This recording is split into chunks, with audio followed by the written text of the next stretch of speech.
Nous devons bâtir une église solide, une église qui résiste à toute forme d'agression extérieure suscitée ou fomentée par Satan. Faites attention que vos faiblesses intérieures ou des choses que vous autorisez dans votre vie, en les manifestant, telles que propager les rumeurs, vous ne deveniez ennemi du Seigneur. Deuxième attaque que le diable va orienter, emmener contre l'église de Christ. Les frustrations. Ce sont des mécontentements qui sont dus à la déception par rapport à nos attentes. On avait des attentes et nos attentes n'ont pas été satisfaites comme il se devait. Donc qu'est-ce qu'on fait? Alors, on se lève et puis on est mécontent. Quand on parle de frustration, c'est qu'il y a mécontentement quelque part. On attendait de quelqu'un une attitude. On attendait de quelqu'un une réaction. On attendait de quelqu'un un discours. Mais la personne n'a su avoir ni le discours, ni l'attitude, ni la réaction qu'on voulait. Et par voie de conséquence, on est mécontent. Souvent on est en colère. Mais dans tous les cas, on finit par être frustré. Ce genre de frustration, ça vient de personnes que vous estimez. Ce sont des actes que vous jugez ou que vous estimez qui ont été posés à tort ou à raison à une personne que vous estimez.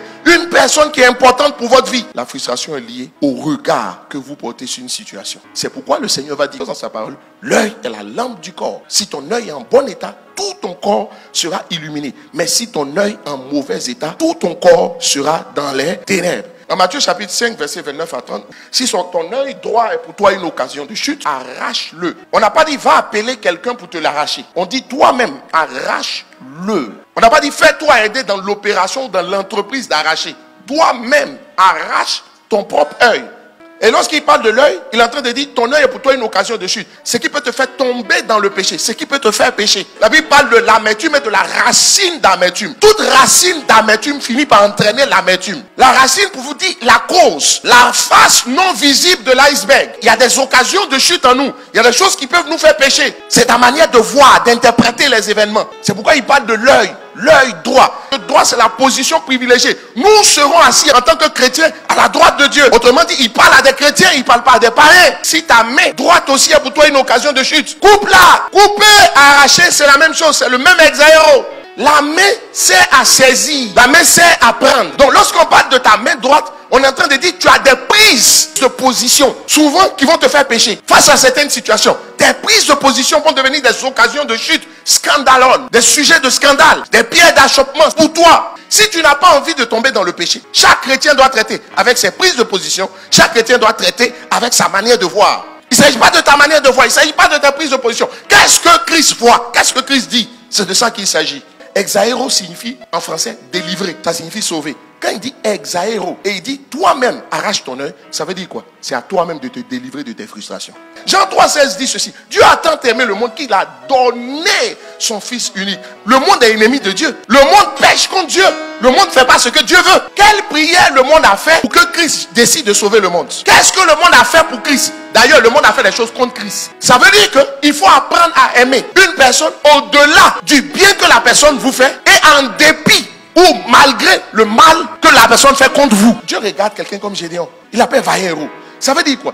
Ce sur quoi il le jugeait, c'est pas ce qu'il voyait. Sinon, on allait l'appeler perdant. C'est pourquoi Gédéon lui-même s'est assis et puis il regarde. Il dit, mais tu parles de qui? Mais parce que le monde l'a habitué à parler en fonction de ce qu'il voit, à agir en fonction de ce que tu vois. Est-ce que tu sais que derrière ce que tu vois se cache une autre réalité que tu ne vois pas? Si c'est celle-là que tu regardes, jamais tu ne tournerais le dos à quelqu'un. Et si tu étais conscient de cette réalité, il y a des prises de position que tu as face à une même situation que tu n'aurais pas. Parce que tu sais qu'il y a une réalité qui se cache derrière celle que je vois. À moins d'aimer comme Dieu, tu vas finir par être infidèle. Dans tes relations, dans ton couple, partout. Proverbe 4, 23. Garde ton cœur plus que toute autre chose, car de lui viennent les sources de la vie. On n'a pas dit que quelqu'un vienne t'aider à garder ton cœur. Garde ton cœur. J'ai commencé par dire que c'est la responsabilité de chaque personne de ne jamais poser d'actes qui puissent scandaliser ou être une pierre d'achoppement pour les plus faibles. Parce que tout le monde n'est pas fort. C'est un fait. Mais ce qui est malheureux, c'est que toi-même, tu deviens ta propre pierre d'achoppement. Et c'est ça le problème des frustrations. Les frustrations t'emmènent à être ta propre pierre d'achoppement. Si on dit de ne pas faire ça aux autres, à plus forte raison, comment quelqu'un peut s'infliger cela à lui-même? On dit garde ton cœur, toi-même, garde ton cœur. De sorte à ce que tu ne laisses pas la frustration prendre le dessus. Sur cette base, la gestion des frustrations est la responsabilité de chacun de nous. C'est ta responsabilité de gérer tes frustrations. Avant d'élever quelqu'un, Dieu lui fait passer un test. Le test majeur que Dieu te fait passer, c'est le test de l'amour. Derrière chaque frustration se cache un miracle. Quand Jésus est arrivé chez les maris Marthe, lorsque Lazare est mort, Jean chapitre 11, Jésus arrive là-bas, Marthe commence, si tu avais été là, mon frère Lazare ne serait pas mort. Ça veut dire qu'elle était frustrée. Il y avait la résurrection de Lazare qui était cachée derrière. David vivait au palais avec Saül. Mais tout ce que Saül a fait à David, c'est pas la sorcellerie. C'est-à-dire tu sentais que Saül voulait supprimer le petit. Tout ce qu'il faisait était frustrant. Je te pose une question.